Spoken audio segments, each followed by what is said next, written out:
I'll speak in deliberately provocative ways.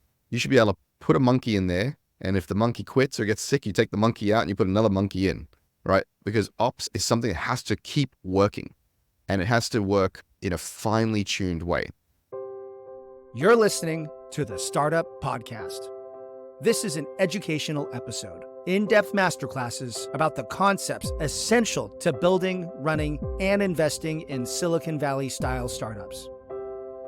Whether you're a founder, investor, or operator in a startup, you'll gain insights into the principles that power high-growth disruption the same way Facebook, Google, and Uber do it. The conversation starts now. Hey, I'm Chris Saad. And I'm Yaniv Bernstein. In today's episode of the Startup Podcast, we're going to talk about the misunderstood and often neglected topic of operations, or ops.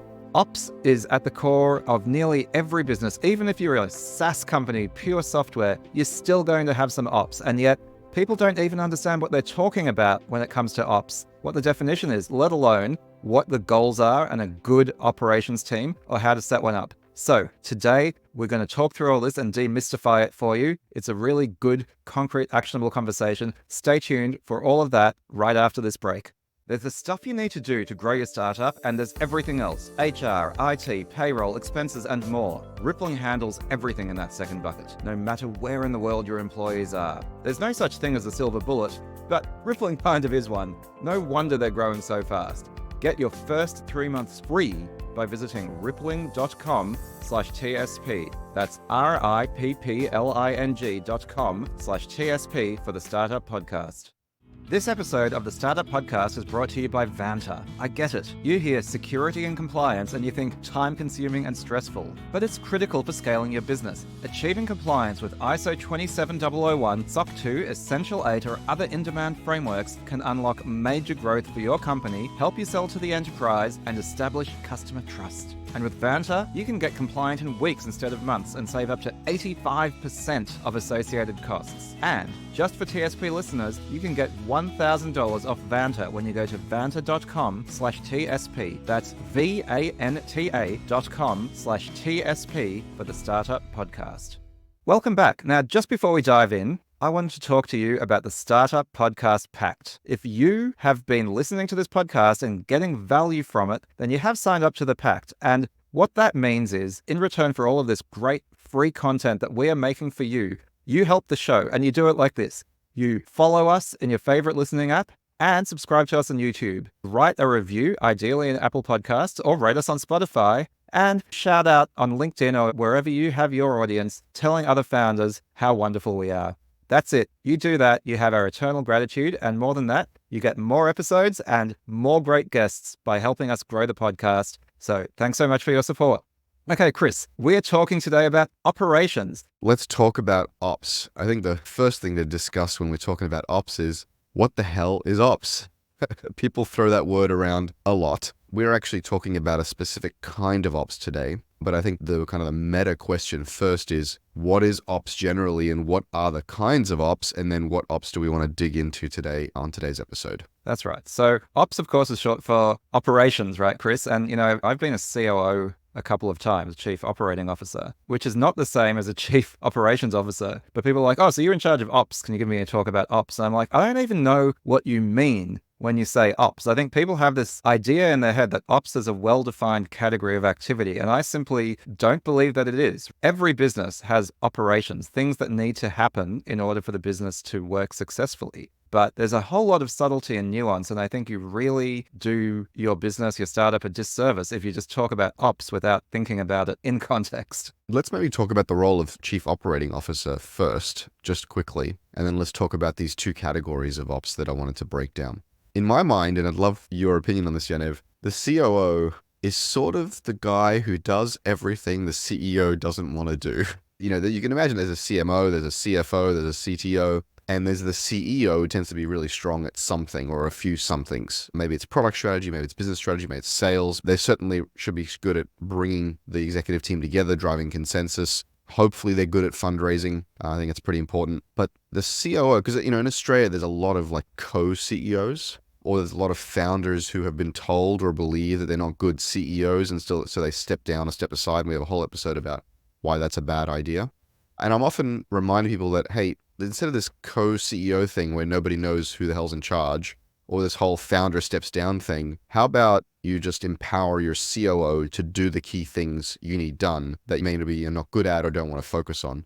I agree with you fundamentally that a COO is not head of operations. They are the complement to the CEO. They are the missing piece of the puzzle. And so, yes, the COO role effectively needs to be defined by the gaps that the CEO leaves so that the two of you can kind of mesh together. And so that is not about operations, right? Which is why I say it's a chief operating officer. It's not a particularly meaningful term, but it also speaks to the fact that, in a sense, operations or operating can mean lots of different things at different levels of granularity, right? So I think what's generally true is that a COO is responsible for the operating of the organization, but that can include product and engineering and things that are not generally considered ops in that sense, right? It's more like they are responsible for taking a high-level vision, a high-level strategy, and executing on it. But when we talk about operations, and I think when people talk about operations, I have a somewhat narrower definition in mind. For today's purposes, I think broadly speaking, there are two kinds of ops, of operations in a business, broadly speaking.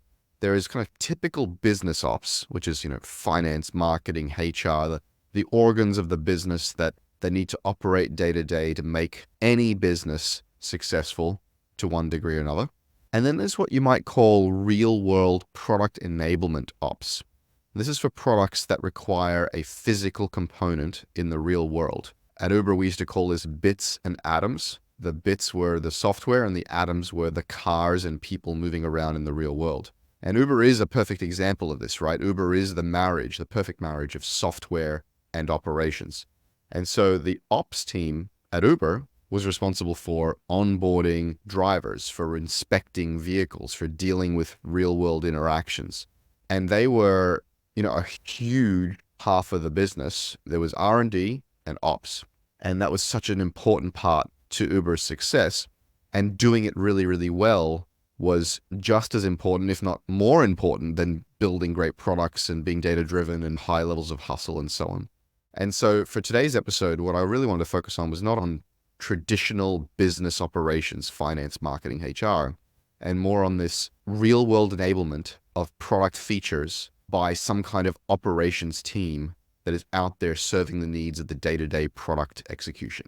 I see ops as being something that is, I guess, faster cycle time is maybe one way I think about it, right? So if you don't focus on R&D, on building a product and getting product market fit and so on, your business will fail over a period of months or years. It will eventually just not be good anymore. With ops, it's all the things that if you stop doing them, your business will fail within days. Because if you don't answer customer support queries, if you don't service the cars, if you don't make sure that you know where your inventory is, then literally everything stops. And so I think that's the thing about ops is having that much faster cycle time, the shorter time horizon. Generally, that means that for the most part, not entirely, it is less strategic and more tactical. It involves a lot of logistics. It involves being very organized. So I guess it's sort of, in a sense, it's more left brain, whereas R&D is a bit more right brain. But operations is absolutely critical. In a very real sense, it's more critical than R&D because if it stops, your business stops straight away. For me, I think about it as three distinct things: qualifications, culture, and cadence. And I think you're talking about the third one. That's probably the most critical one. But let's talk about qualifications, culture, and cadence. I think the way to separate this out is R&D, often known as engineering or product engineering, research and development, doesn't matter. The qualifications there are like product managers, engineers, designers, data scientists, product marketing managers. For ops, it's typically scientists if you're in a health tech company, or driver managers, or car inspectors, or warehouse manager, returns manager if you're in an e-commerce store. These are like very physical, real world things that are happening in labs or happening in the field, right? Very different job titles. It's about culture, right? So in the R&D world, you have squads and you have agile, you have sprints, and you have this particular kind of well-worn path of how things work. And you're in there building software, and there are stand-ups and there are whatever. And at ops, it's just completely different. It's about coverage, and it's about playbooks, and it's about repeatability and scalability and all this sort of stuff. And then as you touched on, Yaniv, I think this is the most important aspect. It's about cadence, right? So In the R&D team, it's about, weekly or 2 weekly sprints. It's about ceremonies. It's about longer lived project times and getting stuff out the door and, measuring. Ops, it's like on the hour, it's on the day, it's on the week. It's like we need to be like bang, bang, bang. And as you said, if it stops, everything dies. It has to keep going. When you talk about the qualifications and the culture and so on, those differences happen because of the different nature of the work, right? It is because the style of the work is different. It drives a different culture. It drives a different need for qualification. It's like, what are the aspects of operations that cause us to need different cultures, different ways of working, different types of people nearly? One other thought I had is actually around leverage. We've talked a lot about leverage recently, including having a whole episode on it and talking about the secret sauce of startups, in a sense, being having this high leverage, being able to build something once and then replicate it at very low costs, at very high margins over and over and over again. So you invest a lot in something upfront and then you get that huge leverage off it. I think the distinction in one sense is that the huge leverage sits with R&D, which is like you're building that money printing machine. But then there are all of these other things that you can't automate, you can't leverage in the same way that, are more granular, more detailed, more bespoke, that you require people, that the bigger your company is, the bigger your ops team is, right? Because it is tied to the transaction. It is part of that marginal cost. And that is what your ops team does. It is all the things that cannot simply be automated by building an amazing product. I do think that list is backwards. The kind of work dictates the cadence, and the cadence dictates the culture and the qualifications and the kind of people you need to hire. So in that list of things I just listed, you want to reverse that. The cadence of the work is really what's driving everything. I think I've gotten to a definition that I'm satisfied with of what is ops, and that is all the activities that must be performed uniquely for every transaction in your business. In other words, it's all the things that you can't just sort of leverage away and use software to make near zero cost. It is the delivery of the item. It is the servicing of the customer. One characteristic of ops teams that does not happen for R&D teams is they tend to scale in size fairly linearly with the size of the business. If your business doubles in size, your ops team doubles. And sure, you can do things to make your ops team more efficient, but overall, that is the scaling characteristic, right? Because every transaction in your marginal cost has an operations component, and that is what ops teams do. For me, and this is perhaps just that Uber view of the world, but for me, it is about bits and atoms. For me, it's about the software team, the R&D team is building bits. Anything that can be coded into software, can be executed on a server rack somewhere up in the cloud, is R&D. And actually, there's a certain amount of ops in R&D, right? There's the cloud ops, and there's the DevOps team, and there's monitoring, and there's all this kind of stuff. That's still owned by the R&D team. It's not owned by the ops team. And this is, in fact, a debate I've had recently with somebody. That's, software ops, and that's bits. And there are software ops people, dev ops people. Sometimes there's this thing people call product ops. That's happening in R&D. And then there is touching real physical things in the real world in order to make that software or that service, that business work. Running a warehouse, managing returns, doing science, driving a customer. These are manipulating the physical world every day, all day, to make that software work and interact with and affect the real world. That's how I think about it. We'll move on now, but I think this exactly points out my initial concern about ops, which is it is a somewhat vibe-based definition. I don't think there is a super clear definition. It doesn't mean it's not useful, but bear in mind when people throw around the term ops, they might not mean quite the same thing as you. And so I think defining your terms and actually getting granular, instead of just talking about ops, talk about the operational tasks that exist in your business. I think that is so important, right? Because if you go from the general to the specific, a lot of this navel-gazing debate disappears. And I think that's really important. Okay, so we want to switch gears to talking about how do you make this part of the business really, really efficient? And Yaniv, you talked about linearly scaling. How do we make it so that that scale is as efficient as possible, as predictable as possible, and as sustainable and fault-free as possible as you grow?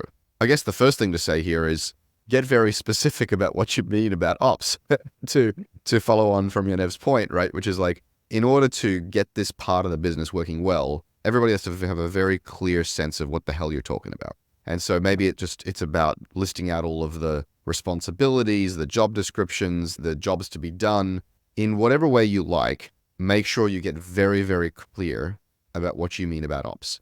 In my mind, as we talk through this, I'm thinking of something like the Uber ops team, who was responsible for onboarding drivers, vetting their cars, basically certifying them to be on the platform, out there onboarding riders and getting things working in the physical world. That's the kind of ops I'm talking about. If you're talking about an e-commerce store, we're talking about warehousing, dispatching, returns management.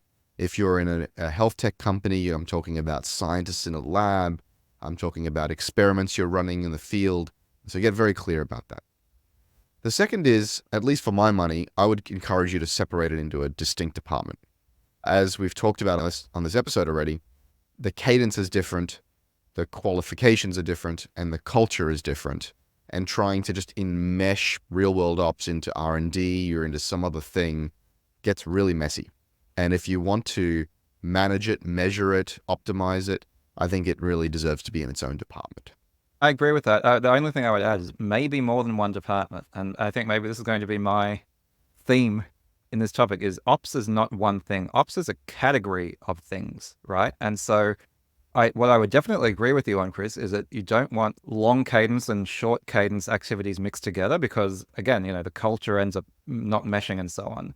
But, if you have warehouse operations and then you also have delivery operations, they might need to be separate teams because they're doing different activities. And so there are different ways of doing an org structure. But I guess my resistance, once again, is lumping all ops into the same thing, I think is actually doing it a disservice as well. Because in the same way that you have different aspects of product, of marketing and engineering, you're going to have different aspects of ops. And, they might need to operate differently from each other.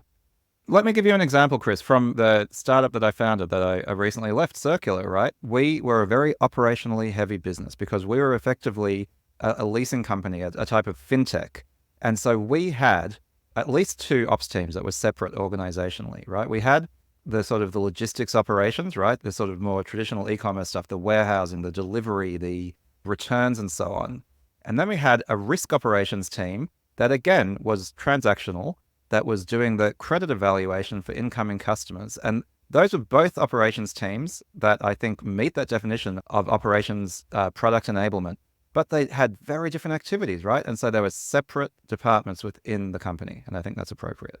Yeah, I think it makes a lot of sense for there to be distinct ops teams where there is distinct kinds of operations. What I'm thinking about really is that you need a head of operations. You need somebody who is responsible for making the non-linear, non-software part of the business run efficiently and holistically from end to end to make sure the transactions are working properly. Because if you have fault lines between those operational parts and nobody's looking at it holistically, you end up with things that fall through the cracks. Again, an example from Uber, there was, head of ops, and then there was rider ops and driver ops, right? In Circular, you're talking about head of warehousing and asset management and head of risk management. But there's still someone who's responsible for making sure that that product actually works. When somebody requests an iPhone, that evaluation happens and that delivery happens and that return happens at the end. So that's kind of 2 points here. This is separate into a distinct department and have a strong operational leader who is running that whole shebang. The next one is you want to create very specific, very tightly defined job descriptions, an org chart, KPIs, and a playbook that really specifically define success and scalability. And so if your business has this kind of non-scalable, linearly growing thing that grows as the business grows, you need to spend a great deal of time trying to productize or standardize or make scalable that part of the business. And the way to do that is very clearly defined jobs and job descriptions that are almost commoditized or interchangeable. Like if you get a driver ops person and you can switch them out and put another driver ops person, and I'll speak in deliberately provocative ways, you should be able to put a monkey in there. And if the monkey quits or gets sick, you take the monkey out and you put another monkey in, right? Because ops is something that has to keep working and it has to work in a finely tuned way. And so that requires very well-defined job descriptions, a very well-defined org chart and area of responsibility, very well-defined KPIs, and playbooks that are well-defined and evolve as the details of the job change. And that's kind of the only way to make ops scale efficiently and be fault tolerant and to be sustainable over time. I've got mixed feelings about this. I think you're describing an end state that is very necessary, but I also feel that especially in the early days, in the startup days, having an ops team that doesn't have much autonomy, doesn't have much ability to respond to the situations that they're facing can actually lead to a suboptimal outcome, Chris. So I think ops is one of those things that, perhaps unlike product, over time, you really want to standardize. But at the beginning, I'm not sure I agree with you, because what are you standardizing it based on? You're still in an exploration phase. In the same way that you're exploring the product, you're also exploring what is the correct way to operate in order to enable your product in the real world. So I think there's some nuance there. This was written from the perspective of a scale-up that's growing. So absolutely, at the beginning, when you're very early stages, everything is an exercise in exploration and defining and learning and what have you. And so you do need generalists who are quite intuitive and in tune and able to define their own roles. All that is absolutely true. What I'm talking about is as you're scaling up and you're large enough that you need an ops leader, that you need a distinct department, that you've figured out what the hell is going on, you need to start standardizing the roles. And you talked about ops being able to adapt. Yeah, the operational leader, the various heads of these sub-departments, even some of the key people, they need to be intuitive and creative and adaptable and so on. But the part that scales, and I'm talking from the perspective of an Uber or an e-commerce warehouse manager, that warehouse manager needs to know what the hell they're doing, and they need to know what their goal on, and they need to know what the playbook is, and they need to do the same bloody thing every day so that it's deterministic and it's scalable and it's repeatable and he's replaceable. Because if he gets sick or she gets sick, or the business scales and you need 3 of them or 5 of them or 10 of them, they all need to work the same exact way. The only thing I would reinforce here is, you said you want a monkey to be able to do it. I'm not comfortable with that, not just because it's provocative and dehumanizing, but I think it's not quite accurate. A good ops team actually has a reasonable amount of autonomy at the node, right? Because people are interacting with the real world. The real world is unpredictable. And so if you are constrained by a very simple script, then you are not doing the job well. But what is true is that autonomy needs to exist within very strong guidelines, policies, procedures, and boundaries, right? So it's not like you're making it up as you go along. But if you take away all of people's ability to respond to the situations that they face on the ground, then I think you are not producing an optimal operations organization. Yeah, again, where this post was inspired, and I guess this episode is framed by that post, what I was encountering, and what I often encounter, is that people are far too leaned out to the standardization part. So there's a whole bunch of very creative people doing a bunch of very creative things. The nature of most people is to treat it as a very human, agile, adaptive thing. And so what ends up happening is that in this transition between startup and scale up, everybody remains creative and is sort of making stuff up as they go along, and that Harry owns that thing and Sally owns that thing. And what I'm talking about is, no, for ops to scale, it needs to be that role owns that thing, and that role is defined by these criteria and these KPIs and this playbook. And it could be Harry, it could be Sally, it could be Tom, but if anyone steps into that role, they will do it the same way. And so, yeah, I'm not talking, as I said, I was being a bit pejorative there. I'm not talking about making it and the monkey presses the button, although I did use the word monkey. But I am talking about it has to be far, far more structured than I think most people are comfortable with, or it seems that most founders transitioning from startup to scale up seem to be quite in tune with. Yep, I buy that. Awesome. As usual, Yaniv, you bring out the humanity in what I'm describing. Beautiful, man. You know what founders hate? All that back office busy work that goes into operating a company. I'm talking about HR, onboarding, offboarding, payroll, EOR, LMS, IT. The list seems endless. And for each of these things, you have a separate vendor, a separate invoice, a bunch of integration headaches. No more. Rippling is doing something miraculous. Building a single all-in-one workforce platform for your global workforce. A single vendor, fully integrated for all your HR and IT needs. So you can focus on what matters, building your startup. They even have a special offer for TSP listeners. Get 3 months absolutely free if you go to rippling.com/TSP. That's rippling.com/TSP for the Startup Podcast.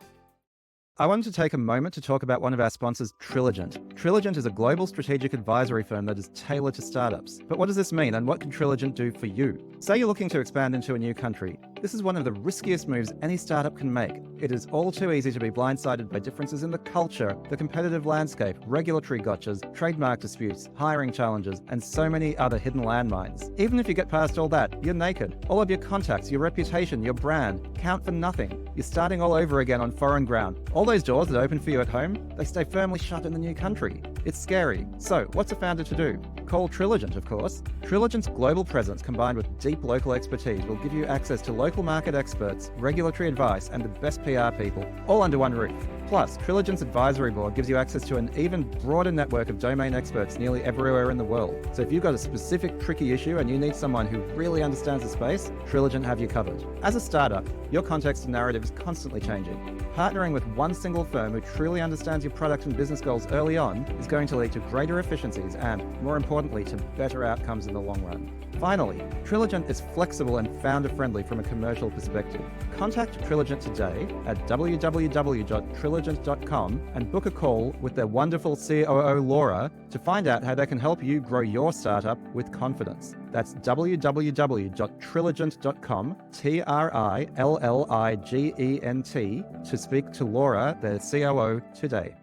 The next thing is you need to make sure it's everyone's job to be aware and attuned enough to be able to refresh and socialize changes to the playbooks as they learn. So this is what you're talking about, Yaniv, which is you can't actually have people who are not aware enough to adapt to a changing situation in these roles. And not only that, is as they adapt, you have to make it part of their job description to refresh the playbook from which they were taught, the playbook from which they're operating, so that they can then improve the next person's behavior. And so a mistake that's often happens is, I'll just talk about customer support, although it's not a perfect example of ops because customer support is a very particular kind of day-to-day operations. You'll see customer support just kind of responding to tickets and firing back emails. And what I'm often fond of saying to customer support is, don't reply to an email. First, go and update the knowledge base, update the documentation, update the user manual, update your list of complaints and concerns users have with the product so you can communicate to the product team, and then send a link to a knowledge base article with some personalization wrapped around it. Don't just send a bespoke email reply, because what you want the customer service team to be doing is improving the self-serve documentation, the self-serve machinery, and then forwarding the self-serve machinery onto the customer with personalization, with humanity, but always improving that self-serve surface. And the same thing is true here. This may not be customer support, maybe warehouse operations, maybe whatever. But if they notice, hey, oh shit, we don't have a playbook section for this thing, I should go update the playbook. Or, hey, that playbook is telling me to put this thing on the right, but that's dumb, it should be on the left. Then update the playbook. And so you make it everyone's job to continuously refresh and optimize the operational day-to-day execution. That's really good advice. And maybe another way of thinking about operations, sorry to sort of intellectualize this a bit, is in a way, what you have done is you've built a system, but instead of a system being pure software, it is a system composed of people. And to your point, Chris, that's often because it's operating in the space of atoms rather than bits. But in a sense, the intellectual property, the software, is that playbook, that set of operating principles and canned responses and protocols and procedures that allow you to plug people into that system and grow it efficiently and have a level of standardization. I think that is really powerful, right? So you're not taking all the humanity away from the people, but they very much are. Again, I know this is often used as a dehumanizing term, but they're a cog in a machine, right? They are part of a larger organism, which is the operations division, right? And they need to act in accordance with the rules of that. And so when an anomaly comes up, right, when a new situation emerges, instead of just dealing with it and then allowing the software to continue to have that bug in it, right? You're like, okay, we're going to actually patch the bug. We're going to change the playbook to deal with this new edge case, this new exception, this change of circumstances, so that the next time that same scenario comes up, we can just follow the playbook and deal with it the right way. Yeah, my religion is product and scale, right? And so you're right, Yaniv. What I'm talking about is how do you productize and scale ops? And you do that through standard APIs, essentially interfaces between these roles, and standard operating procedures or code or instructions. And you make the human beings in the loop act in fairly deterministic ways And then you empower those human beings to detect anomalies and patch the system. And so that's a really great metaphor, a really great way of thinking about it. All right. Related to that, the next point we wanted to cover is, remember that in ops, the ultimate measure of success really is error rates and then efficiency. One way of measuring efficiency is the cost of goods sold, or the cost to serve a transaction. The other is, if as the business grows, how linearly does the cost of ops grow with it? And so remember, the role of the leader of ops is not to blindly or casually or quickly hire as many people as needed all the time. The goal really of the head of ops is to find ways of putting people out of a job. And again, this is something that's not popular to talk about. But the question has to become, how do we automate some of this stuff away? How do we adjust the software so some of this stuff is not necessary? How do we make a lot of this stuff self-serve? I'll give you an example. When you make a complaint to Uber, and this was true very, very early on, for the most part, most of the time, Uber would just believe you and give you a refund. They wouldn't connect you with a customer service agent. Now, unless you have a pattern of doing this, or you're a new account, or you have some, risk profile that was concerning, Uber will basically go, oh, you had a bad experience? No worries, here's your money back. And that was cheaper than actually connecting you with an agent and screwing around. You have to figure out where in your business, especially on the operations side, where it's cheaper to just automate the problem away. And over time, they added more and more layers of like conditional questions and, risk assessment and blah, blah, blah. But at the end of the day, removing a human being is the name of the game. This is not fun to say. It's not popular to say. It's not the thing that everyone wants to talk about. But Silicon Valley startups are about leverage and scale. That's because of software. If your business is forced to have an aspect of the business that interacts with atoms, you want that aspect to be as small, predictable, and efficient as possible. Again, I think there's a way of saying it that doesn't sound quite so like evil industrialist, which is about increasing productivity. What we're saying is, okay, one of the things that I believe contributes to the definition of operations, which I talked about earlier, is it is a marginal cost that happens with every transaction, right? So operations eats directly into your profit margins at every point. And so if you're trying to optimize your business, you're trying to reduce that marginal cost per extra item you sell, whatever that is. You're trying to get it lower and lower. And so what that means is not necessarily that you're doing people out of the job, but that you are making your operations team more efficient so that the operations team grows sublinearly in the size of your business, right? So if you need 10 operations people when your business is selling 1,000 widgets, ideally you don't need 20 when you're selling 2,000 widgets because you have gotten productivity improvements, right? And so, yes, maybe there's a notional person who you would have hired and that didn't, and you could say that's doing someone out of a job, but rarely, I think, are we actually letting go operations people if the business is doing well. What it means is we can reduce the rate of hiring because the people we have are becoming more efficient over time. Yeah, that's right. And this is the AI argument, which I've heard a few people say, even maybe Sam Altman, where he's like, I've never seen a company get more successful and fire staff, which is actually bullshit because a whole bunch of companies right now are firing staff. But the idea is that, yeah, you grow into the role. So I like to be just very blunt and straightforward. Maybe that's my neurodiversity, but it's like, I think everybody couches this in all sorts of platitudes and productivity and whatever. For the purposes of our podcast and being very instructive to founders, I just want to be as clear and blunt as possible, right? Which is you're trying to remove the dependency on people. That's what you're trying to do. The reality is, and I'll go to the ops team often when I'm brought in as an advisor and go, hey, what I need you to do is help me replace your brain with software and automation. Because basically what I need you to do is help me fire you. But here's what's going to happen. I'm not going to fire you because the business is going to get way more efficient and you guys are going to be able to deal with higher and higher order, higher and higher leverage things. You guys will become second order support and you'll be able to have more customers more of the time. And so the first thing I need you to do is fire yourself from what you're doing. I need you to help me do that. I need everything you know. I need you to write it down. I need you to help me automate it so that I can get you guys to do more leverage things, help the business grow and help us all be more successful. And I say it very bluntly because oftentimes if you don't say that, they're like, well, I don't want to tell you about that part because that part is like my job security, or, well, you'll never be able to do this part because this is the part that is uniquely human. And it's like, no. I need you to think about this as you're replacing yourself so that I can free you up to do something else. And I want to unmoor them from this kind of attachment to the thing they're currently doing. That's why I speak about it in very stark terms. But yeah, as you're talking about it with your business, talk about it in nice warm platitudes like productivity. Okay, so my second last point here about how to make your ops work well, strongly consider a prod ops role in your R&D team.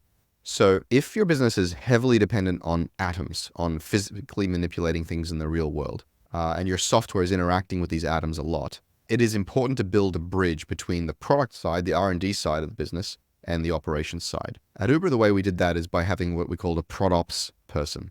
This was typically someone from inside the ops team who exhibited really thoughtful and clear product instincts. They had good suggestions, good ideas. They really helped to automate things, to write playbooks. They clearly had a broader sense of the world. And they were essentially promoted out of the ops team into the R&D team, where they would sit in each squad and they would help the squad understand the perspective of the ops team. What does the ops team need? And then once the R&D team made changes to the software, they would help validate some of the requirements and the way that would work. And then they would help to propagate those changes, explain those changes, onboard those changes into the ops team. And so they were the bridge between the product and the ops team. And so we call that role prod ops. I think it's worth knowing product ops has a completely different meaning a lot of the time. So we need to be careful about that. Yeah, I was going to say, these days there is this kind of product operations role, which is about the operations of doing product. And people have mixed feelings about that, including myself. I'm not talking about that. I'm talking about the bridge between the R&D team and the physical ops team in the real world. Yeah, well, what I agree with is whether or not you have a dedicated role for that, as you mentioned, Chris. I think that bridge absolutely needs to exist. And, the way we did it at Circular was just making sure that there were people in the operations team who were present in meetings and discussions around, for example, how a new product feature rollout is going to go, right? The worst case, and this is a very common anti-pattern, is that the product team's like, we've got this great, amazing new feature. We're going to ship it. The marketing team's involved. We have a big launch and everything. And the new feature goes out. Nobody told ops. Like the shit hits the fan on launch day and ops gets really mad, and rightly so, because they were not consulted. The way the product works doesn't work well with the operations. The operations playbooks haven't been updated and everything just kind of goes to hell in a handbasket. It is absolutely imperative that operations have that seat at the table well before something actually reaches production. And that bridge is just really critical. Yeah. Now, if you're not like Uber and your company doesn't have like a massive operations team and operations burden, then maybe you don't need that dedicated product operations role. But like any good product manager should, every core function should be consulted, or at least the appropriate core functions should be consulted for all the products that are being built. And ops must be included in that, especially if it's affecting the ops team directly. And then finally, this might seem obvious, but is something that I've seen founders miss, is as the roles become more specific and the playbooks become more clear and more all-encompassing, as the KPIs become clarified and as the senior ops leader becomes more senior, you can start to hire more junior people. Some of the pushback I've had on this stuff is like, well, Chris, our team is very creative and very whatever, and they don't want to be told exactly what to do, and they don't want such narrowly defined roles. It's like, yeah, your current team is very creative and helped you go from 0 to 1. That's not the team you're going to hire moving forward. So as you scale up, you want interns and entry-level people and people who are, maybe less traditionally academically skilled to fill those very precisely defined roles and help the next generation, get their foot in the corporate world by starting in your ops team. Because everything is very well defined, there's a little less creativity required and a little bit more hustle. That's the kind of people you need to be looking for. Yep, I agree. And, maybe just treat this as a special case of as your company scales up, the people you had in roles early on may no longer be the right people later on. And in many cases, what we're saying is you need people with more experience or more skills or whatnot. But sometimes it's just the opposite, right? Where you're like, okay, we have managed to standardize our operations to the point where having those pioneers is no longer necessary. And so those are either in leadership roles or move to other roles in the company, or perhaps it's just time for them to move on to greener pastures, to the next scrappy startup that needs their creativity and operations. The next part we want to discuss very, very quickly is what happens if you do all of this well. How do you know you're succeeding? I'll rattle off just some of the markers, the indicators, the symptoms of success here. So the first is that everything should be getting measurably more effective and efficient over time. Your error rates should drop, your cost to serve should drop, and the number of people you need to effectuate the number of transactions you have should drop. The ops org should be continuously self-renewing and refreshing. As staff rotate out, new staff should be rotated in. The head of ops should know about the ratio of staff they need as the transaction volume goes up. And everybody is doing their job, and the CEO, the COO, the product managers shouldn't be getting in there like untangling things. It should just kind of be refreshing, renewing, and scaling fairly well because there's someone in charge and they know what the ratios and the roles are. In theory, what should also be happening is that this basically becomes infinitely scalable and elastic. So you should be able to just start adding bodies into roles or removing bodies or replacing bodies, and it just scales with the transaction volume. Now, obviously, again, there are human beings in the loop and there are things to be done there, and the ops leaders should be doing them. But the way the org is set up, the way the roles are set up, there is no one-offs, or at least there aren't one-offs where there need to be no one-offs. And so it's not Sally and Harry, it's driver managers and car inspectors. And you can hire car inspectors all day long, and you can hire driver onboarders all day long, and you can hire more of them or less of them, and it kind of doesn't matter because the playbook just, it handles N number of those things. And ultimately, the idea is that you should be able to have 10x or 100x this thing and actually create different operational hubs in different towns, different countries, and it all just keeps humming along and kind of just nucleates and grows in that way. And so, again, I'm obviously thinking of Uber here, where there was a template for how driver ops works, for example, and driver ops works in Sydney, the way it works in Brisbane, the way it works in Hong Kong and Shanghai, because the roles are well-defined, the playbooks are well-defined, and there's a head of operations hiring head of countries, hiring head of city, hiring head of region, and they're just scaling things up that way. So there you have it. That is kind of real-world product enablement operations, how to scale it, how to go from early startup stages, which is, everyone being fairly creative and making it up as they go along, to that inflection point to really scaling up and making it something that grows, if not linearly, sublinearly with your business.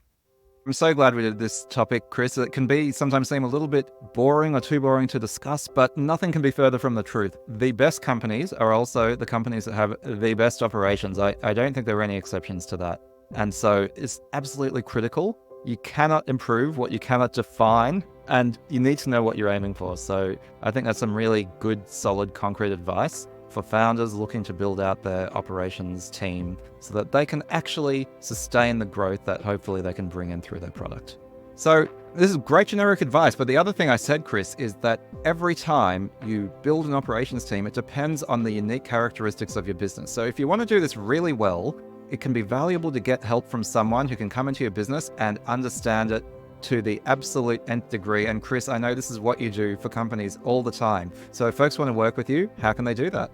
Yeah, that's right. And Ev, I am working with a small handful of companies at any given time, thinking about product, strategy, and ops. Feel free to reach out to me. Visit chrissard.com/advisory, and you can learn more about that there. How about you, Yaniv? I'm the only Yaniv Bernstein on LinkedIn. I'm easy to find there, or Twitter @ybernstein. All right. Awesome, guys. Well, we'll catch you in the next one. All right. Thanks, Chris. That was fun. Today's episode of the Startup Podcast was brought to you by Vanta. To sell to the enterprise, proving security is essential. Vanta allows you to breeze your way through to SOC 2, ISO 27001, or Essential 8 compliance and unlock major growth for your company. Go to vanta.com/TSP today. That's VANTA.com/TSP for the Startup Podcast to claim your $1,000 off.